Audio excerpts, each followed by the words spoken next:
房贷一族拼买房，台北蛋白还是新北蛋黄？先求不输的三大指标一次看懂。先说结论啊，最重要的还是地段啊。地段好的地方不用怕高屋龄，不用怕卖不掉哦。嗨，我是买房阿元，订阅买房阿元，我先祝你老了有房也有钱。我们上一支影片聊了双北买房快一半是公社，如果你还没看过的话，可以看一下。今天我来跟你讨论买房该买台北蛋白还是新北的蛋黄。这次我们来聊一个新闻，标题我念一下：房价都一样，买房要选台北蛋白区还是新北蛋黄区？过来人秒选它，还没住就超有感那内容是这样，就是有一位网友说他现在要买新房子，预算一坪是80万，哪有人在用预算一坪80万？应该都是直接用总价然后想说，如果是台北市蛋白区，像东湖或是文山，跟新北的蛋黄区，例如板桥中永和这两个地区要怎么选？好，你觉得应该怎么选欢迎留言来讲讲你的选法。我先讲我的版本如果是我的话，我的优先顺位还是地段所以我会选新北的蛋黄。这个我也知道说今天这位网友犹豫了，就是说虽然东湖或文山这两个台北蛋白，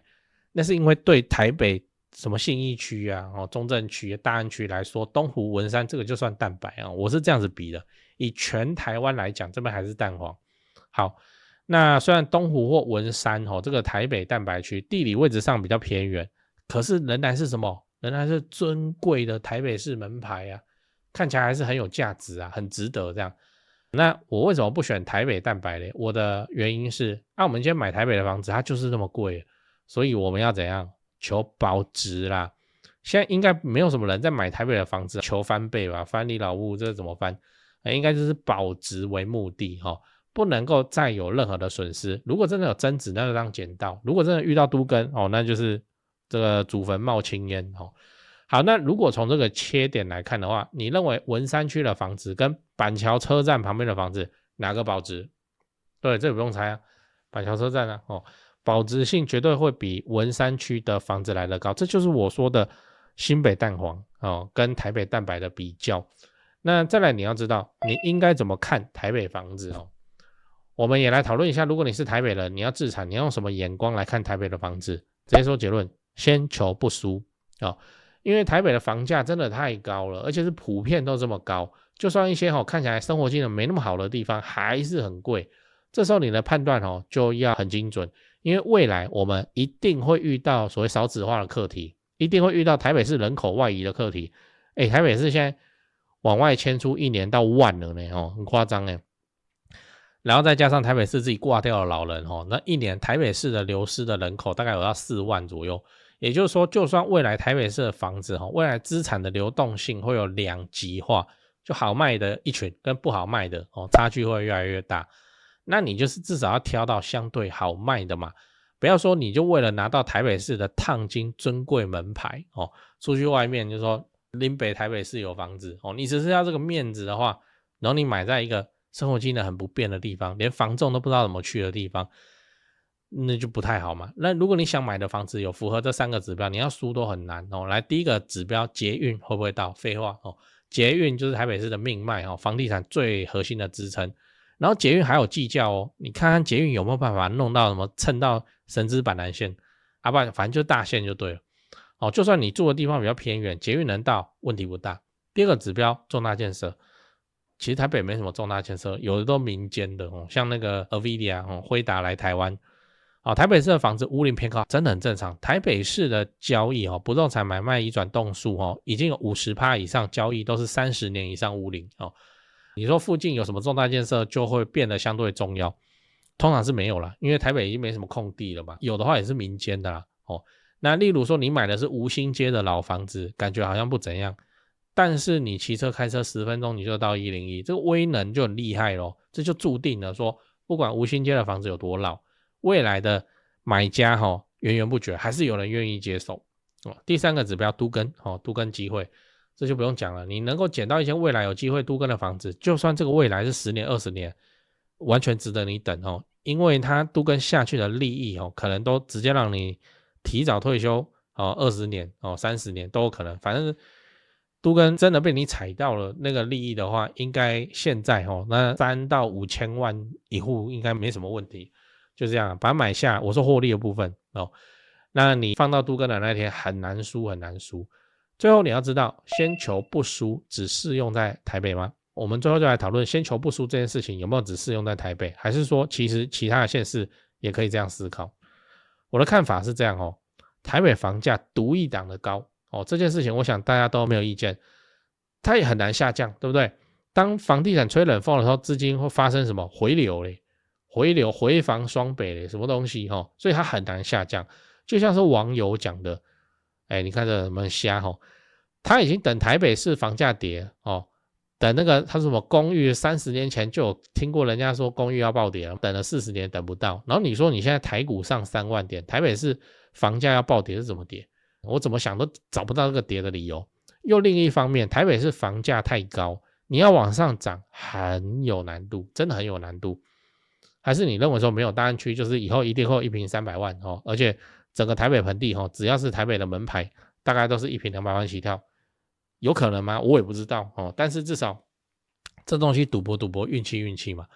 你看我们高雄现在都还没摸到100然后重大建设都还持续在盖，这个就很明确。所以你看我直接全家都给他搬来高雄，就是这样。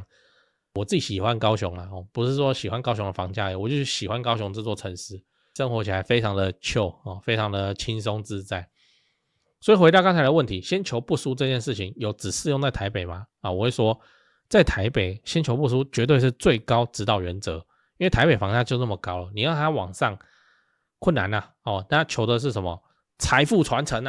财富传承真的。就是跟那个肖店长见面聊台北市的买方还是有买方嘛到底在买什么？财富传承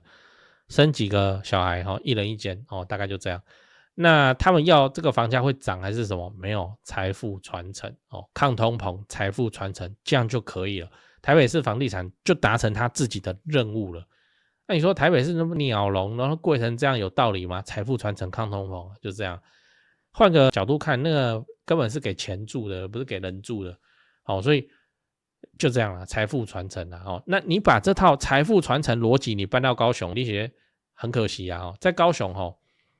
不是说追求不输而已呢，而是非常有机会会拿到不错的报酬，不错的增幅。我没有在炒房我们一切所作所为都合法那为什么我们拿得到这个不错的报酬？是因为就重大建设正在盖我们买在它旁边，那附近是大工地，就这样，我们愿意去等那个黑暗期，一等5年都合法的状态之下，那我们等重大建设好了就好嘛。我说真的，说高雄房市有很困难吗？没有很困难根本就是台北新北的重播，真的是重播，就跟以前新版特区刚开始毛起来在盖的时候那个重播，我现在看起来既视感满满就是这样这是什么难度？重大建设在盖，你买旁边中古怎么输？因为之后旁边的新案会开出来就是很高的价钱，然后你当初买20几，现在新案旁边开出来60几，这太扯了这个你只要等到一个好的 timing 你就补涨你就上去了，就是这样。高雄重大建设连发高雄真的是台北的重播我在看起来就很像新版特区以前在重播那样，而且规模更大。因为新版特区没有台积电高雄居然有，我靠，好像 P1 厂还量产了，然后现在还 P1 而已，后面还有2、3、4、5、6应该也会搞定所以不是说不适用财富传承，而是我们在不同的城市可以有不同的策略来去做制裁。你可以去买一个能期待涨幅的地区，当然前提都是稳健你不要听我这样子讲了以后，你去买一个什么很我也没听过的从化区，然后你说你不知道基期低，这个基期这个根本没人在讨论，这基期低到爆，然后再期待它会盖重大建设，你也不知道，然后就会这样真的会住套房一住了10年20年讲完了，我们整理一下，我们今天讨论了房价相当的情况之下，要选台北蛋白还是新北蛋黄的问题我们从地段的保值、未来增值的潜力跟长期自产的风险，我都帮你去做了简单的讨论跟分析。结论就是你重保值，新北蛋黄会更好，尤其是那种板桥的交通枢纽板桥有高铁站对不对？但如果你一定现在新北的新案都破百，板桥破了中和破了，永和也破了，夸张接下来换谁一起来破一破？新店吧，还是新店也已经破了然后接下来换谁？土城土城也来破一下然后再新庄那反正接下来应该新案破百，新北会逐渐成型，然后逐渐，那你这样相对起来，就是中南部的县市，我不管是台中还是高雄，还是看起来是大有可为。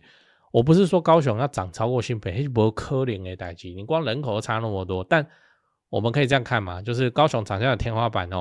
大概就是新北。如果高雄涨过新北，那就逆天了啦，那就不对了啦。那所以现在离天花板还很大一段距离，尤其是中古。那如果你一定要台北市门牌，那就注意3个指标原则：捷运可以到，附近有重大建设，有机会都更。有机会都更也不是说你那一户都更，你只要你旁边有机会都更，你都会受益就这样就可以达到稳健抗通膨的目标。总之就是不同的城市它本来发展就不一样，阶段就不一样，那你自产的策略也本来就要不一样最重要的前提是稳健为上，但是你如果来高雄，你还是那边财富传承稳健为上，我是认为蛮可惜的最后我想问你，如果是你会买台北市的蛋白还是新北市的蛋黄？A. 台北市蛋白 B. 新北市蛋黄 C. 我都买不起对讲八卦之前先打个岔长期看我的朋友都知道，高雄自产要找谁？找台湾房屋美术之星店林店长，小老鼠 go go go go go， 小老鼠5个 go， 免费的那每隔几天你都可以看到一些有增值潜力的房子被po出来，那跟我说好友已经加到超过7000人了，真夸张。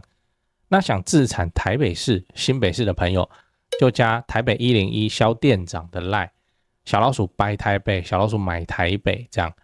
那让肖店来帮助你成为天龙人。跟我说已经超过2000人加入了赶快加，越早加入越早挑案件。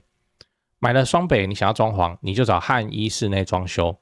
装潢找谁不是找，就是怕被当盘子敲嘛。我就推荐汉一陈老板。反正问不用钱，小老鼠汉一HANYI 汉一，你想要只做一间厕所的翻新，这都可以反正你先问，拍照传过去，去丈量讨论之后再说。汉一很有实力的，资讯栏里都有连结。那你看全台房市冷淡中，高雄的重大建设却一个都没有停。你不趁现在挑房子，你是要等重大建设落成以后，你去抢贵的，你才高兴是吗？加入买房阿元的 YouTube 频道会员，我把高雄自产增值的宝藏都埋在那里了如果你是苹果手机你记得你要用网页来加，你不要用那个内建的 App 来加，不然会被多收苹果税。反正我就一直研究一直拍那能拉抬房价的高雄市蛋黄区重大建设，那有阿元看房系列，就直接带你去看会增值的房子是长什么样子。现在加入就能获得帮你整理的高雄重大建设都不用猜我自己也有买高雄，所以你放心，你看到的真的就是我自己正在身体力行的功课。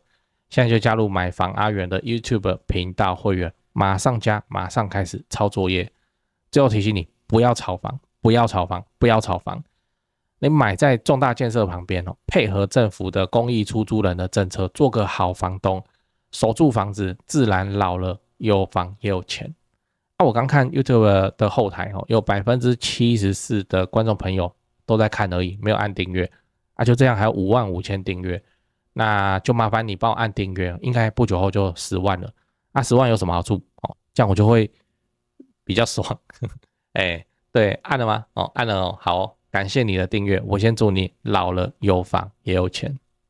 讲故事听哪个故事如有雷同那就雷同。主角叫泡菜泡菜家境还可以最近在看房子，他就很犹豫说到底要买蛋黄小房还是蛋白的大房也没多大，就是空间大一点，多一房。